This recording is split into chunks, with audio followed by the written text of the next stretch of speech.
உலகப்போர் பயம் அதிகரிச்சுட்டே போகுதுங்க. வடகொரியாவும் ஈரானும் ரகசியமா அணுகுண்டு தயாரிக்கிறாங்களா?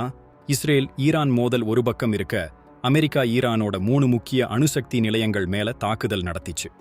போர் நிறுத்தம் அறிவிச்சாலும் அது மீறப்பட்டிருக்கலாம்னு சொல்றாங்க. இந்த நிலைமையில ஈரான் வடகொரியா கூட சேர்ந்து ரகசியமா அணுகுண்டுகளை உருவாக்கலாம்னு ஒரு நிபுணர் எச்சரிச்சிருக்காரு. இது அமெரிக்கா இஸ்ரேல் உளவுத்துறை கண்களுக்கும் எட்டாத இடத்துல நடக்கலாம்னு சொல்றதுதான் இந்த திடீர் திருப்பம். பிராஸ் அணுசக்தி நிபுணர் அஸ்ரியல் புழமண்ட், ஈரானோட அணுசக்தி கனவுகளை குறைத்து மதிப்பிடாதீங்க, அவங்களுக்கு வெளிப்படையா தெரியாத ரகசிய இடங்கள் இருக்கலாம்னு சொல்றார். ரஷ்யாவும் சீனாவும் ஈரானுக்கு உதவுமாங்கிறது சந்தேகம்தான். ஏன்னா ரஷ்யாவுக்கு உக்ரைன் போர்ல தான் கவனம். ஆனா ஏவுகணை மேம்பாட்டுல ஏற்கனவே ஒத்துழைச்ச வடகொரியாவோட ஈரானுக்கு ரகசிய தொடர்பு இருக்கலாம்னு அவர் சந்தேகம் கிளப்பியிருக்கார்.